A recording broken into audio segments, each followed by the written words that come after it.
राधे राधे दोस्तों। जैसा कि मैं आपके साथ शेयर कर रहा हूँ, you are the placebo book. आपको मन की ताकत के बारे में बताया जा रहा है कि मन की ताकत से आप हर बीमारी को सॉल्व कर सकते हैं और मन की ताकत से ही आप बीमार हो जाते हैं।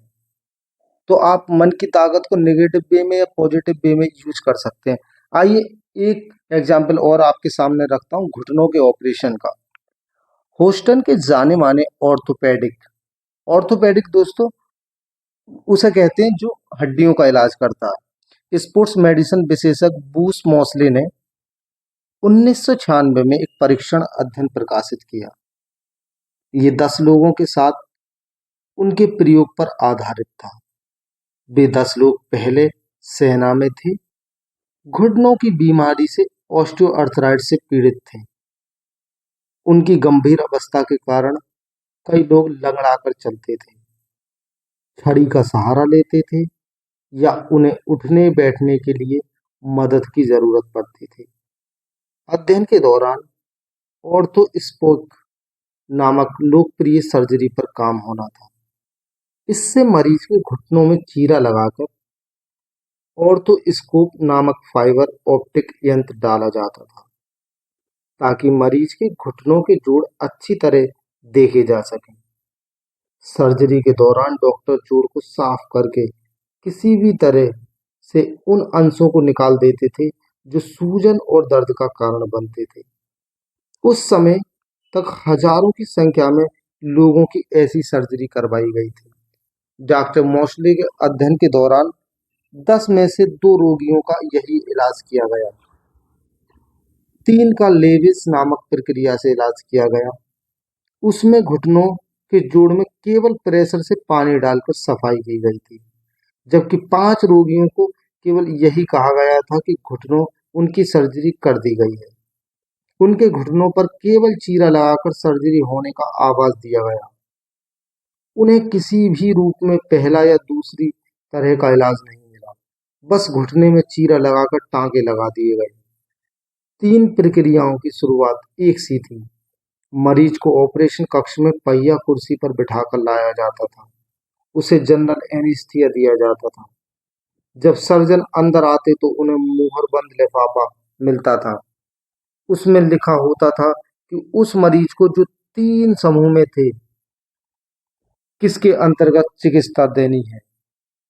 तब तक डॉक्टर मोसले को भी इस बारे में कोई जानकारी नहीं थी। सर्जरी के बाद सभी 10 रोगियों ने बताया कि उन्हें चलने में आसानी होने लगी है और दर्द भी घटा है। दरअसल जिन लोगों की सर्जरी ही नहीं की गई थी, उन रोगियों को भी बहुत ज्यादा आराम महसूस होने लगा। जिन्हें 2 तरह का इलाज दिया गया था, नतीजों में कोई अंतर नहीं था। 6 महीने बाद भी नतीजे वही रहे। फिर 6 साल बाद उन लोगों का इंटरव्यू लिया गया जिनकी प्लेसिबो सर्जरी की गई थी, तो उन्होंने कहा कि वे अब भी बिना किसी दर्द के आराम से चल पा रहे हैं। उन्हें दर्द भी नहीं होता है।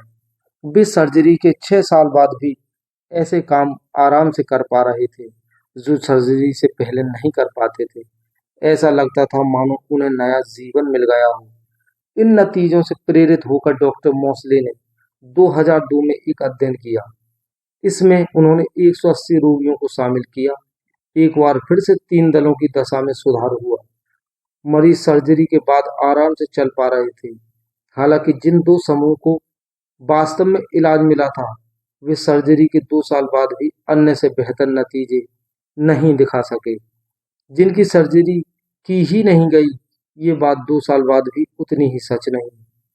तो क्या ये संभव हो सकता है कि मरीज केवल इसलिए अच्छे हुए हों कि उनके भीतर सर्जन की आरोग्य देने की क्षमता का पूरा विश्वास था? वे स्वयं को अस्पताल के चमचमाते कक्ष में इलाज करवाते देख चुके थे, जो आरोग्य की भावना पैदा कर रहा था। क्या उन्होंने अपने लिए पूरी तरह से ठीक हो चुके घुटनों की कल्पना कर ली थी और फिर उस संभावित परिणाम के लिए समर्पण करते हुए बिना किसी विचार के आगे बढ़े? क्या डॉक्टर मोसले लैब कोट पहने वाले आधुनिक चिकित्सक से अधिक नहीं थे? और क्या ये संभव है कि और अधिक गंभीर सर्जरी में भी इस तरह की आरोग्य पाया जा सकता है? बिल्कुल संभव है दोस्तों। क्योंकि मन की ताकत ही सब कुछ है। आप देख सकते हैं दोस्तों, प्लेसिबो से किस तरीके के इफेक्ट आने शुरू हो रहे हैं। और जिन लेखक डॉक्टर जो डिस्पेंजर ने ये बुक लिखी है, उन्होंने खुद अपनी रीढ़ की हड्डी को ठीक किया है। तो आप देख सकते हैं, और मैं बहुत सारे एग्जाम्पल आपके सामने रखूंगा, अभी हार्ट की सर्जरी का भी आपके सामने रखूंगा। तब आपको समझ आएगा दोस्तों मन की क्या पावर होती है। तो राधे राधे दोस्तों, अगली वीडियो में मिलते हैं आपके साथ।